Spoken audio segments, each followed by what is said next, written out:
नमस्कार, मैं अजय आपका स्वागत करता हूं और आप देख रहे हैं न्यूज़ आप तक 24 मध्य प्रदेश का हिंदी न्यूज़ चैनल।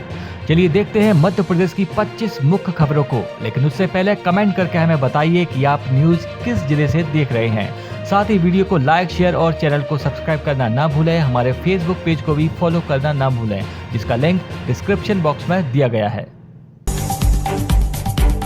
उज्जैन में शास्त्र के साथ मिलेगी शस्त्र की शिक्षा, बच्चों के लिए खुलेगा गुरुकुल, वेदों के अनुसार होगी पढ़ाई। उज्जैन में बालिकाओं को शस्त्र के साथ शास्त्र की शिक्षा दी जाएगी। इसके लिए 2 बालक और बालिकाओं के लिए 2 अलग अलग गुरुकुल खोले जाएंगे। यहाँ वेद के अनुसार पढ़ाई भी करवाई जाएगी। कैलाश मठ में दिव्य श्री शिव महापुराण कथा के लिए पहुंची प्रणवाक्षर धाम पीठ, श्री पंचायती निरंजनी अखाड़ा, उज्जैन की महामंडलेश्वर अन्नपूर्णा गिरी साध्वी वर्षा ने बताया कि उज्जैन में बालिका व खगड़िया में बालक गुरुकुल खोला जाएगा, ताकि युवा पीढ़ी शास्त्र व शस्त्र का वेद अनुसार ज्ञान प्राप्त कर सके। कैलाश मठ स्थित गुरुकुल के गुरुओं से इसके लिए सहयोग भी लिया जाएगा। ग्वालियर में मरीजों को मिलेगी लग्जरी रूम की सुविधा। जिला अस्पताल मुरार में इलाज के लिए पहुंचने वाले मरीजों को जल्द ही लग्जरी रूम की सुविधा मिलेगी। करीब 15 कमरे होटल के लग्जरी रूम की तरह तैयार किए जाएंगे। इसके लिए अस्पताल प्रबंधन ने कलेक्टर के माध्यम से प्रस्ताव भोपाल भेजा है। वातानुकूलित लग्जरी कमरे अस्पताल में भर्ती मरीजों को मुहैया कराए जाएंगे। इसके लिए उन्हें चार्ज देगा होगा। एक कमरे का चार्ज 300 से 500 रुपए तक हो सकता है। मरीज को कमरे में एसी, LED, लाकर के साथ अन्य सुविधाएं मुहैया कराई जाएंगी। अस्पताल के 15 कमरों में अच्छी क्वालिटी के बेड लगाने की तैयारी है। प्राइवेट कमरों में अटेंडर के लिए भी पलंग व साफ बिस्तर की सुविधा रहेगी। मरीज से मिलने आने वालों के लिए सोफा भी लगाया जा सकता है। साथ ही लेट बाथ में साबुन, तौलिया आदि की सुविधा रहेगी। बीते रोज अस्पताल का निरीक्षण करने आई कलेक्टर रुचिका चौहान ने प्राइवेट कमरों को अपडेट करने के लिए प्रस्ताव तैयार करने की बात कही थी।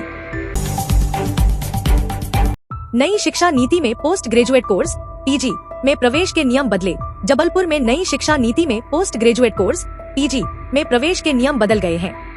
विभाग के नए नियम में साइंस के सब्जेक्ट के विद्यार्थी को आर्ट के सब्जेक्ट से पोस्ट ग्रेजुएट डिग्री की पात्रता नहीं होगी। स्नातक 3 वर्ष में मेजर सब्जेक्ट के आधार पर ही PG में प्रवेश मिलेगा। विद्यार्थी के पास माइनर सब्जेक्ट के आधार पर भी PG कोर्स में प्रवेश लेने की सुविधा है, लेकिन इसके लिए शर्त है कि विद्यार्थी के पास 24 क्रेडिट होना चाहिए। विद्यार्थी 3 साल के ग्रेजुएट कार्यक्रम में ये 24 क्रेडिट अर्जित करे। यदि BA में विद्यार्थी का मेजर विषय राजनीति शास्त्र था तो PG में उसे MA हिंदी या MA हिस्ट्री करने का मौका नहीं मिलेगा। विद्यार्थी को MA राजनीति से ही करना होगा। इसके अलावा साइंस से स्नातक लेकर यदि विद्यार्थी PG में MA के विषय में पढ़ना चाहता था तो वह इस बार ऐसा नहीं कर पाएगा। उसे मेजर सब्जेक्ट के आधार पर ही PG में प्रवेश मिलेगा।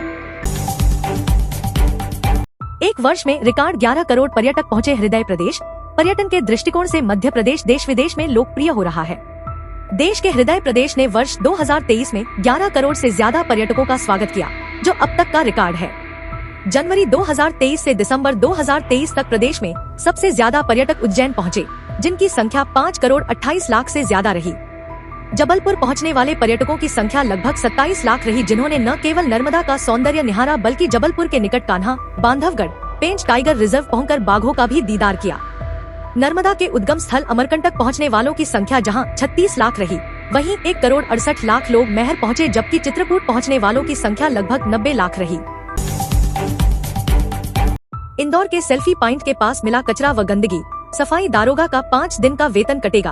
पलासिया चौराहा सेल्फी पॉइंट, विनोबा नगर और बड़ी ग्वालटोली राम मंदिर के पीछे स्थित नाले में कचरा एवं गंदगी पाए जाने पर वार्ड 48 के दारोगा विजय घावरी और वार्ड 49 के दारोगा संजय विश्वनाथ के खिलाफ कार्रवाई की गई है।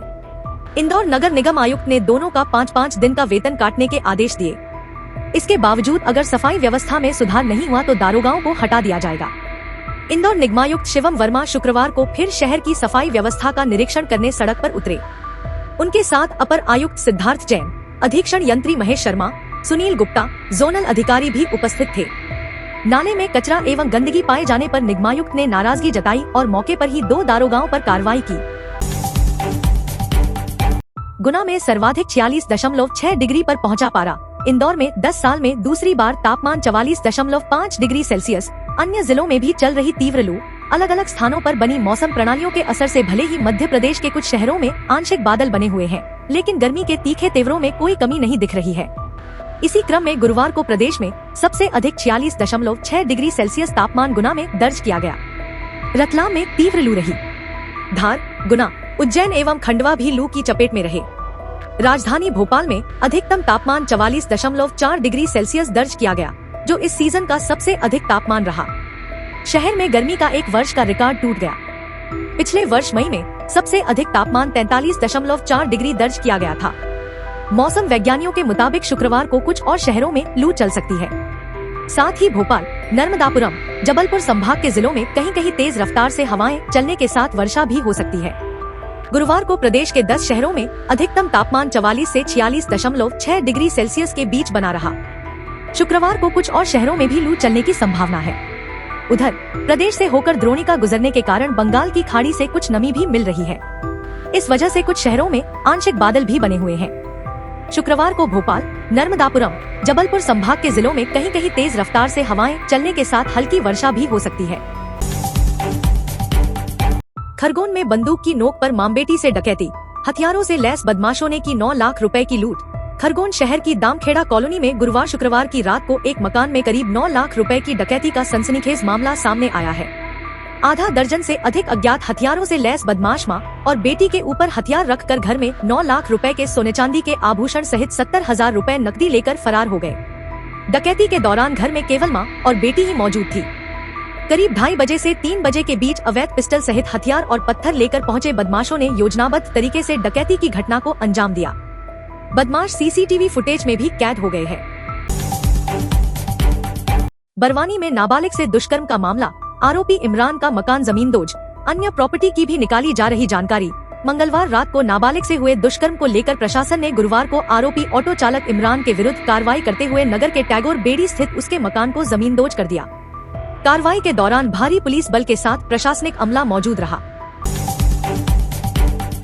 उज्जैन में कायथा टोल से गुजर रहे ट्रक में उलझी महिला कर्मी की साड़ी, पहिए की चपेट में आने से मौत। उज्जैन मक्सी मार्ग स्थित टोल पर गुरुवार सुबह दर्दनाक हादसा हो गया। टोल से गुजर रहे ट्रक में महिला टोल कर्मी की साड़ी उलझ गई, जिससे वह असंतुलित होकर गिर गई। पहिए के नीचे दबने से उसकी मौके पर ही मौत हो गई। घटना सीसीटीवी फुटेज रिकॉर्ड हो गई है। पुलिस ने मौके पर पहुंच शव बरामद किया और पोस्टमार्टम के लिए अस्पताल पहुंचाया। जीएसटी पंजीयन से पहले होगा बिजली बिल का सत्यापन, 1 जून से नई व्यवस्था। जीएसटी के फर्जी रजिस्ट्रेशन और बोगस बिलों को जारी होने से रोकने में बिजली कंपनी का डाटा मददगार बनेगा। कुछ यही सोच के साथ मप्र में स्टेट जीएसटी, राज्य कर पायलट प्रोजेक्ट शुरू करने जा रहा है। कारोबारी व्यवसायी को राज्य जीएसटी पंजीयन तभी जारी करेगा जबकि उनके बिजली बिल का सत्यापन ऑनलाइन हो सकेगा। इसके लिए बकायदा विद्युत वितरण कंपनी के ऑनलाइन डाटा को जीएसटी के साथ लिंक किया जा रहा है। बिजली बिल की अनिवार्यता के लिए नया आदेश भी जारी कर दिया गया है। मध्य प्रदेश के 16 जिलों में 100 से 100 घरों पर लगाए जाएंगे सोलर रूफटॉप। मध्य प्रदेश में पीएम सूर्य घर मुफ्त बिजली योजना के तहत 100 घरों पर सोलर रूफटॉप प्लांट लगवाए जाएंगे। इसके लिए मध्य प्रदेश में बिजली कंपनी द्वारा कवायद शुरू कर दी गई है। आचार संहिता खत्म होते ही इस काम में तेजी आएगी। कंपनी ने अपने कार्यक्षेत्र के 16 जिलों के 400 वितरण केंद्र प्रभारियों को लक्ष्य तक दिया है। इन केंद्र प्रभारियों जूनियर इंजीनियर जेई को 100 घरों पर सोलर रूफटॉप लगवाना होंगे। इन सभी के सहयोग के लिए मददगार कर्मचारियों की एक टीम भी तैयार की गई है। 1 जून से बदल जाएंगे ट्रैफिक से जुड़े ये नियम, आपकी जेब पर होगा सीधा असर। 1 जून 2024 से ट्रैफिक नियमों में बड़ा बदलाव होने वाला है। इन नियमों का उल्लंघन करने पर वाहन चालकों पर भारी जुर्माना लग सकता है। तेज वाहन चलाने पर 1000 से 2000 रुपए का जुर्माना लगेगा। इसके अलावा बिना लाइसेंस वाहन चलाने पर 500 रुपए की पेनल्टी देनी होगी। हेलमेट न पहनने पर 100 रुपए का जुर्माना और सीट बेल्ट नहीं पहनने पर 100 रुपए पेनल्टी देनी होगी। नए नियमों के तहत अब ड्राइविंग लाइसेंस बेहद जरूरी हो गया है, अन्यथा भारी जुर्माना लग सकता है। 18 साल से कम उम्र के लोग यदि वाहन चलाते हुए पकड़े जाते हैं तो 25,000 रुपए तक जुर्माना लग सकता है। इसके अलावा वाहन मालिक का ड्राइविंग लाइसेंस भी रद्द हो सकता है। भारत में पैर पसार रहा कोरोना का नया वेरिएंट, अब तक 300 से ज्यादा लोग संक्रमित। भारत में कोरोना वायरस के एक नए वेरिएंट ने फिर पैर पसारना शुरू कर दिया है। समाचार एजेंसी ANI ने जानकारी दी है कि कोविड-19 के सब वेरिएंट KP.2 से 290 लोग संक्रमित हुए हैं। वहीं दूसरी ओर KP.1 वेरिएंट के कारण 34 लोगों के संक्रमित होने की पुष्टि हुई है। आपको बता दें कि बीते दिनों इन दोनों वेरिएंट के कारण ही सिंगापुर में कोरोना संक्रमित मरीजों की संख्या में बढ़ोतरी हुई थी और अब इस वेरिएंट के मामले भारत में भी तेजी से बढ़ रहे हैं। कोरोना वायरस के ये दोनों ही वेरिएंट JN एक वेरिएंट के सब वेरिएंट है। मिली जानकारी के मुताबिक इन दोनों वेरिएंट से संक्रमित लोगों में ज्यादा गंभीर लक्षण नहीं दिखाई देते हैं, इसलिए चिंतित होने का कोई कारण नहीं है।